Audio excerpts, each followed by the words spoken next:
Quando tudo diz que não, sua voz me encoraja a prosseguir.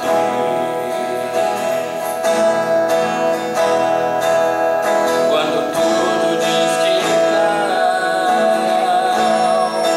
ou parece que o mar não vai se abrir,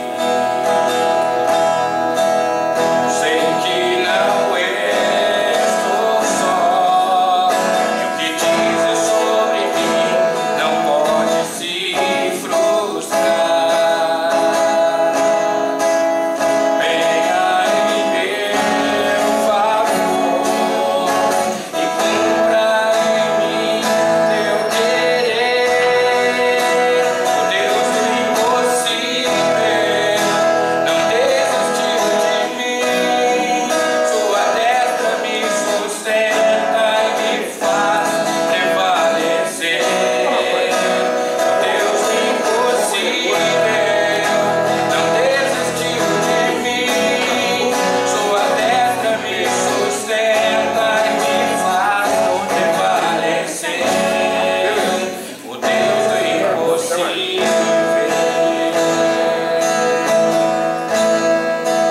O Deus do impossível.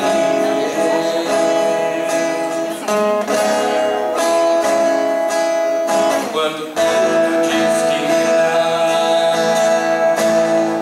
sua voz me encoraja a prosseguir.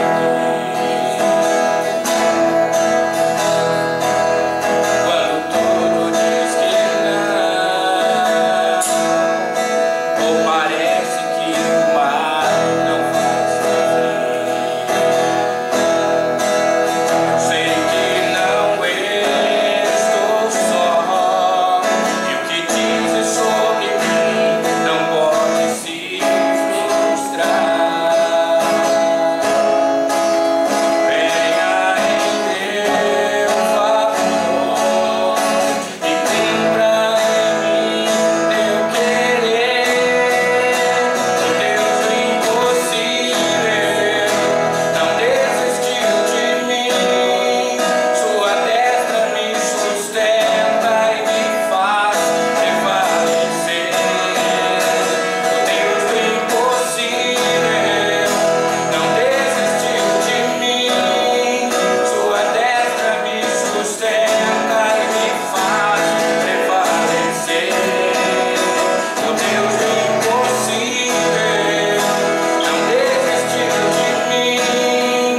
Sua destra me sustenta e me faz prevalecer. O Deus do impossível não desistiu de mim. Sua destra me sustenta e me faz prevalecer. O Deus do impossível. Deus do impossível.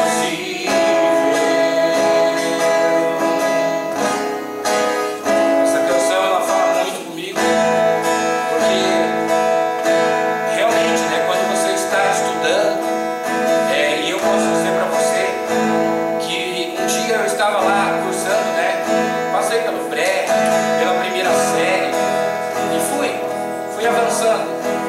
E aí quando eu terminei a oitava série, que naquela época o ensino parava na oitava, e passei então para o que a gente chamava de segundo grau, o ensino médio, muita gente dizia assim: mas por que você, né, vai estudar? Cego, o negócio de cego, o negócio é pedir esmola na praça, né? E eu vou dizer para vocês que eu fiz o magistério e até encontrei com uma moça que estudou comigo no Colégio Rui Barbosa, quando nós éramos adolescentes, e ela estava aqui também para estar aqui no evento hoje, né? Então é incrível, né? As coisas acontecem, o mundo é pequeno. E muita gente dizia: mas você quer ser professor?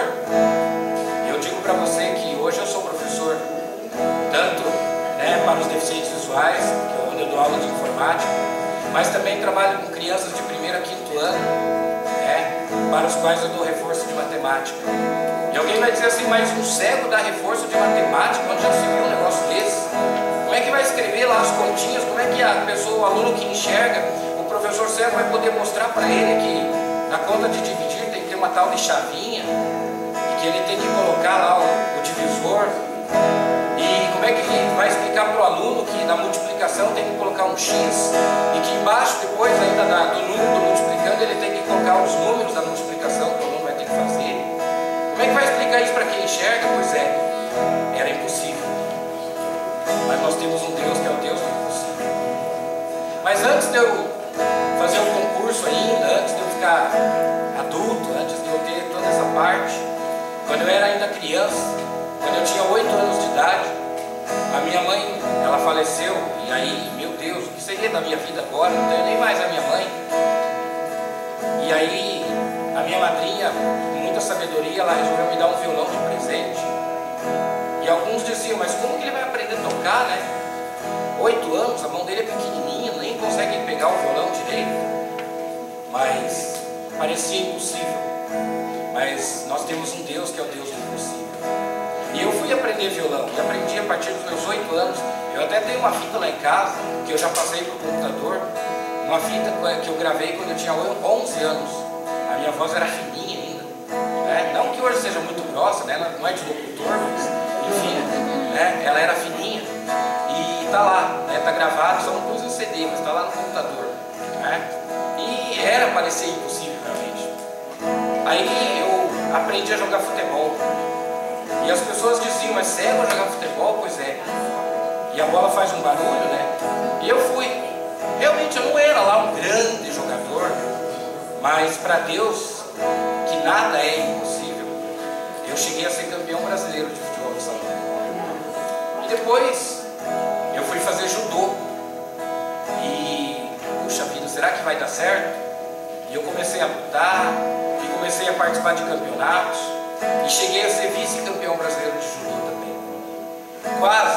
Quase que eu peguei classificação para ir para a Olimpíada de Seul, né, em 1988. Né? Foi por muito pouco, para a Olimpíada, né, que eu ia para Seul. Então, Deus ele faz as coisas. E chegou um dia que, quando eu já era adolescente, e aí o Anastácio também, que está aqui hoje, ele faz parte dessa história, eu comecei a fazer um curso de informática e comecei a aprender a fazer programação. Eu ia ser programador de computador. Mas todo mundo dizia, jamais. Eu me lembro até de uma senhora, ela era bem renomada e conceituada. E ela, quando eu disse para ela que eu ia fazer estágio, porque eu já tinha me formado em programação de computador e que eu tinha conseguido fazer uma vaga para fazer estágio, ela disse assim, eu coloco a minha mão no fogo se você vai conseguir fazer estágio de computador, capaz mesmo. E eu trabalhei 8 anos como programador de computação. Aí, eu quero dizer para você então nessa tarde, que muitas coisas as pessoas dizem que é impossível. Mas eu quero declarar para você assim, ó. Eu quero declarar agora essa canção para você, dizendo assim: o Deus do impossível não desistiu de ti, sua destra te sustenta e te faz prevalecer. O Deus do impossível não desistiu de ti, sua destra te sustenta e te faz prevalecer. O Deus do impossível não desistiu de ti, sua destra te sustenta e te faz prevalecer. O Deus do impossível. Declare: o Deus do impossível. Mais uma vez: o Deus do impossível. É verdade! O Deus do impossível. Então creia, né?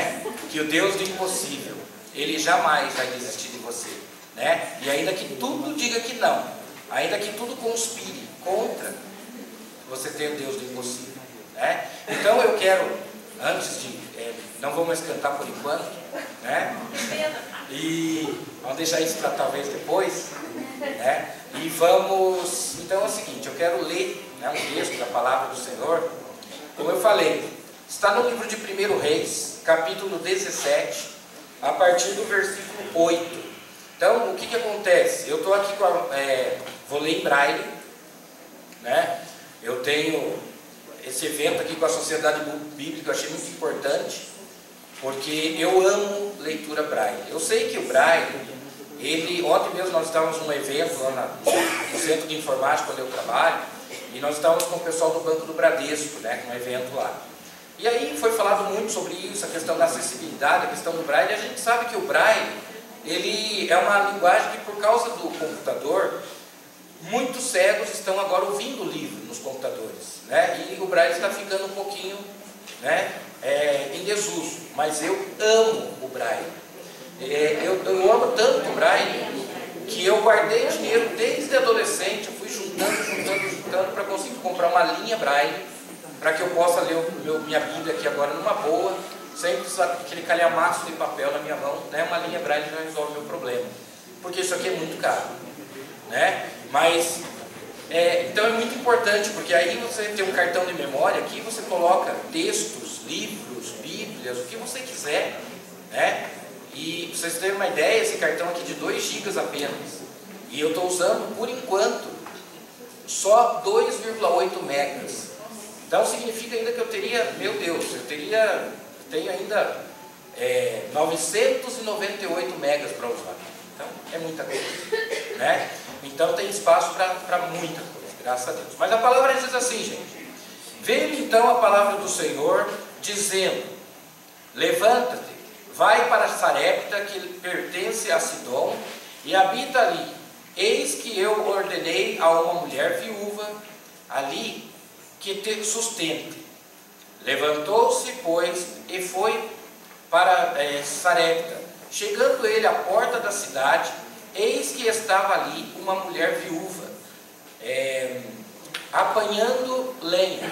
Ele a chamou e lhe disse: traze-me, peço-te, num vaso, um pouco d'água para eu beber. Quando ela ia buscá-la, ele a chamou e lhe disse: traze-me também um bocado de pão contigo.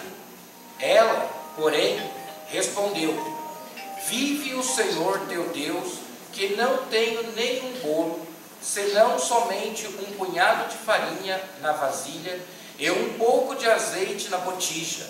Eis que estou apanhando uns 2 gravetos para ir prepará-lo para mim e para meu filho, a fim de que o comamos e morramos.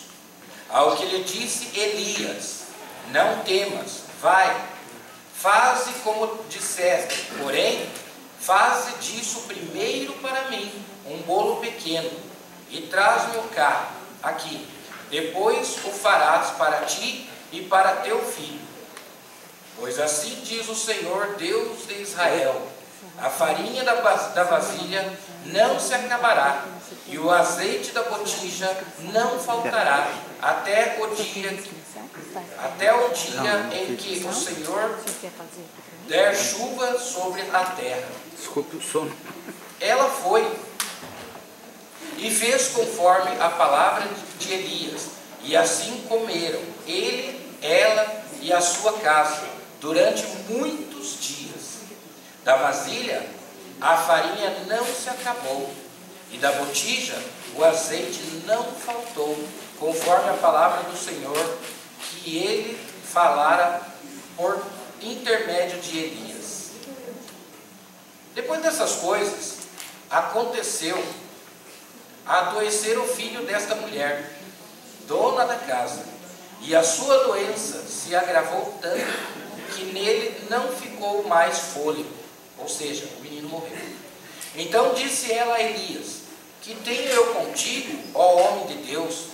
Vieste tu a mim para trazeres à memória a minha iniquidade e matares meu filho? Respondeu-lhe ele: dá-me o teu filho. Ele o tomou do seu regaço e o levou para cima, ao quarto onde ele mesmo habitava, e o deitou em sua cama. E, clamando ao Senhor, disse: ó Senhor, meu Deus, até sobre esta viúva que me hospeda trouxeste o mal? matando-lhe o filho? Então se estendeu sobre o menino 3 vezes e clamou ao Senhor, dizendo: ó Senhor meu Deus, faze que a vida deste menino torne a entrar nele. O Senhor ouviu a voz de Elias, e a vida do menino tornou a entrar nele, e ele reviveu. E Elias tomou o menino, trouxe-o do quarto à casa, e o entregou à sua mãe, e disse Elias: vês aí, teu filho vive. Então a mulher disse a Elias: agora sei que tu és homem de Deus, e que a palavra do Senhor na tua boca é verdade. Tá? Então, por que eu trouxe, né, esse texto para a gente, né, ter um breve tempo de conversa, assim, né? Trouxe esse texto porque o que aconteceu? Elias, ele estava vivendo num lugar, depois que ele falou para o rei Acabe que não teria chuva sobre a terra, ele vai para um monte, um lugar chamado Queribtes, né? E ali Deus ordena alguns corvos que começam a alimentar Elias.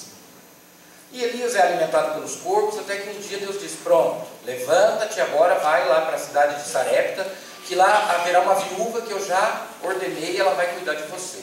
Elias vai. Quando ele chega naquela cidade, a viúva estava lá pegando lenha para fazer uma comida lá, um bolo, né, alguma coisa para ela e o filho comer, para morrer, porque a situação daquela viúva era de descrença total, era uma vida de não tem mais jeito. O filho, ela ia comer, a pobreza era tão violenta, a miséria, a situação era tão grave. E a gente tem que se lembrar que naquela ocasião, o que acontecia? Não chovia. Então, pelo fato de não chover, não tinha como plantar, não tinha como colher, a situação estava difícil. E ela era viúva. Então, muitas vezes, né, a gente quando fala sobre um texto assim, tem gente que talvez, né, não conhece muito assim a cultura do povo judeu. Porque quando você fala de viúva, né, tal, o que acontece, gente? Naquela época, quando a mulher ficava viúva, ela tinha que ser cuidada por alguém. Era a lei de Moisés, ela tinha que ser cuidada. Então, por exemplo, a mulher se casou, o marido dela morreu, ela não tinha que trabalhar, ela tinha que ser cuidada por alguém da família do marido. Então, o cunhado, ou o tio, ou o sogro, alguém da família do marido tinha que pegar essa mulher, tinha que cuidar dela. Era lei. Porque como as mulheres na época não trabalhavam, não como hoje, que hoje as coitadas nem só trabalham, as coitadas hoje são praticamente escravas, né? Porque trabalham fora, trabalham em casa, trabalham, enfim, meu Deus, né? Então, mas naquela época não trabalhava porque realmente não se tinha emprego para mulheres, né? Era uma coisa meio... o pessoal era muito radical, a mulher não podia ficar saindo de casa e tal, trabalhar, e quando trabalhava ganhava-se tão pouco que realmente não dava para sobreviver. E se era lei, tinha que cumprir, né? E era lei, tinha que cumprir. Só que aqui nós temos um problema. Essa mulher era viúva e ela tinha só um filho. Então esse filho provavelmente ainda não estava em idade de trabalhar. Então ela não tinha, então, provavelmente nem cunhado, nem um tipo de parente para poder cuidar dela. Então ela que tinha que buscar lenha lá veja que era na porta da cidade essa lenha. Ela não podia pegar lenha lá dentro da cidade, porque isso era um absurdo. Lá dentro, ou tinha que ter um homem para cuidar dela, ou então vai lá para fora. Aqui você não pode ficar catando lenha, porque isso é trabalho de homem, e você é mulher, você não pode. Então, olha a situação que essa mulher vivia. Mas Deus é um Deus da providência, e Ele mandou o profeta justamente, né, vai lá. E o profeta chega. Mas o profeta, ele também não ia catar lenha para ela, mas ele ia fazer algo melhor. Porque sobre a palavra dele, quando ele diz, vai e faz primeiro para mim, porque Deus diz que, né, você e o teu filho vão comer, né, não vai acabar o azeite, não vai acabar o trigo, até que volte a chuva sobre a terra. Então, e isso realmente aconteceu. Então, olha como Deus, ele toma as providências, e foi o que ele fez. Ele tomou as providências, mandando o profeta lá cuidar dela, e ela então, né, foi assistida por Deus. Mas depois de tudo isso, veja como a situação, né, a questão de como que as coisas vão acontecendo. A viúva já não estava conformada que ela ia morrer.